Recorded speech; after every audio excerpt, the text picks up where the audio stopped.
Oke, ini kita punya soal tentang gerak parabola. Ini soalnya agak ribet ya. Jadi dia itu dari tepi tebing ditembakkan dengan sudut 37 derajat dan kecepatan awalnya 105 meter per sekon. Dimana ketinggian tebingnya itu 125 meter. Dan peluru ini jatuh di titik P. Dia membentuk lintasan seperti ini. Ini sebenarnya parabola. Ini setengah parabola naik, kemudian setengah parabola turun. Ini saya lihat di sini. Nah, ini nanti ada Y max awal. Ini saya akan gambarkan gini. Biar kalian bisa lihat selisih apa nih namanya setengah parabola naik dengan setengah parabola turun. Nah, dia pertanyaannya tentukan waktu yang diperlukan peluru untuk mengenai titik P pada dasar tebing. Jadi dia kan naik turun. Jadi ini saya anggap ini titik A, titik B, ini titik P ya. Nah, caranya cari waktu dari A ke B dulu. Jadi kan dari titik A dia tembakan kemudian sampai titik B ya. Ini dia gerak naik setengah parabola. Naik setengah parabola. Jadi dia itu naik setengah parabola. Rumusnya T-nya itu sama dengan V0 sin theta per G. Nah, ini dia. Jadi ini T dari A ke B ya. T dari A ke B bersama dengan V0-nya ini 105. Sin theta. Theta-nya 37 derajat nih. Ini theta-nya 37 ya.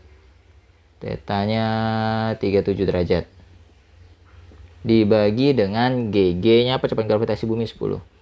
Jadi ini TAB-nya sama dengan 105 dikalikan dengan 0,6 bagi 10 gitu ya. Jadi TAB-nya sama dengan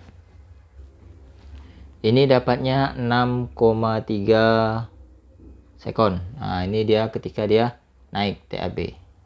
Kemudian kita cari dari B ke P turun.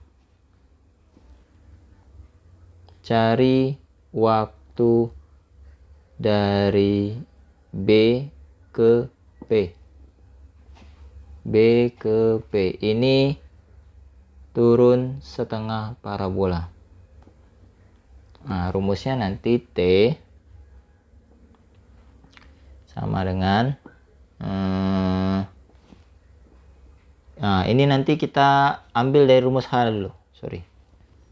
H sama dengan setengah G T kuadrat.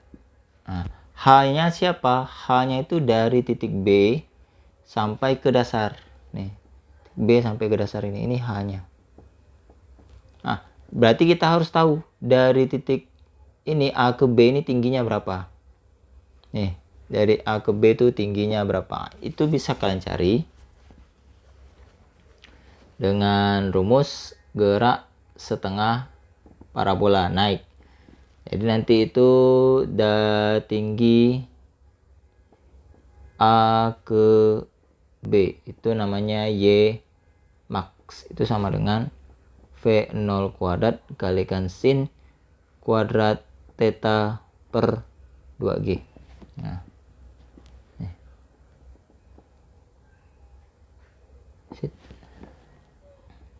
Nah, ini kalian bisa gunakan rumus ini. Atau kalau kalian bingung, gunakan rumus ini, gunakan rumus itu terlalu banyak rumus ya. Jadi kalian bisa gunakan rumus ini aja. H sama dengan setengah GT kuadrat. Jadi kalian cari HAB.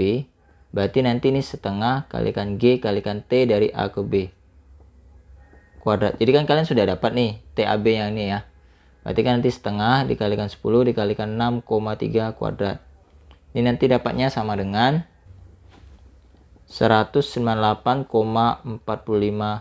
meter. Nah, ini belum selesai ya. Kita baru dari HA ke B. Jadi yang ini. Ini 100, tidak presisi berarti gambarnya.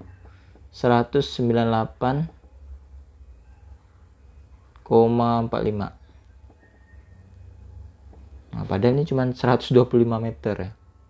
Jadi ini gambarnya tidak presisi. Nah, bahasanya itu ya tidak sesuai lah gambarnya dengan kejadian sebenarnya. Masa Ini 125 meter, ini segini cuma 198,45. Jadi ini tidak presisi gambarnya, tidak kontekstual, tapi tidak apa-apa.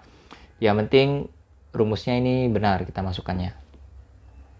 Nah nih, jadi nanti ini cari H dari B ke P. H dari B ke P itu tinggi ya maksudnya.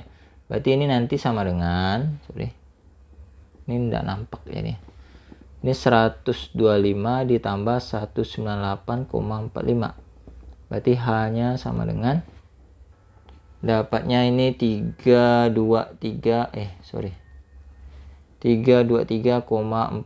meter. Baru kalian cari nih T dari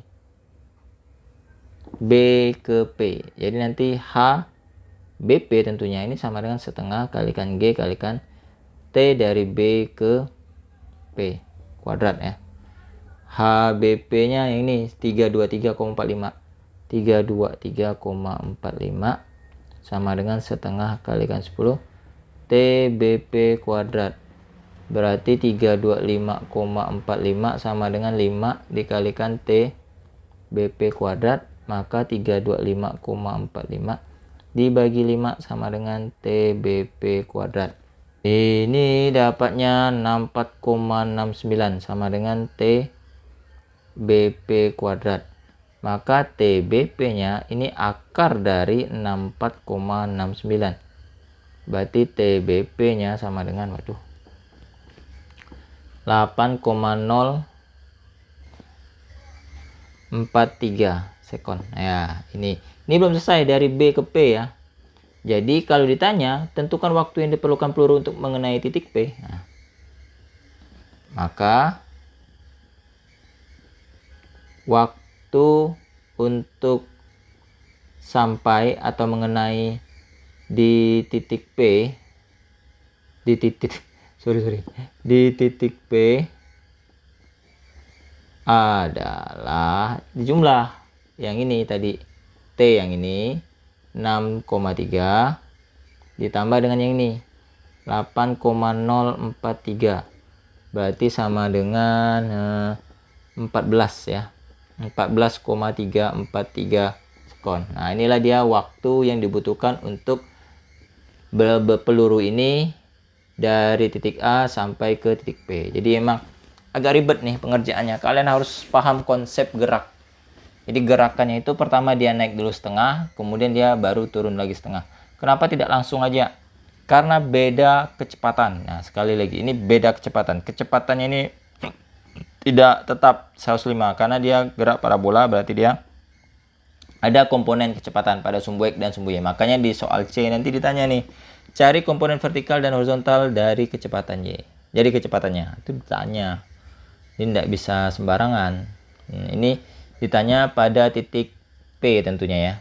Berapa kecepatannya komponen sumbu X dan sumbu Y pada titik P. Oke. Untuk pembahasan soal B, C, dan D silahkan klik link yang ada di deskripsi video ini. Saya akan lanjutkan ke video berikutnya. Silahkan diklik link yang ada di deskripsi video untuk melihat pembahasan B, C, D, dan E. Oke.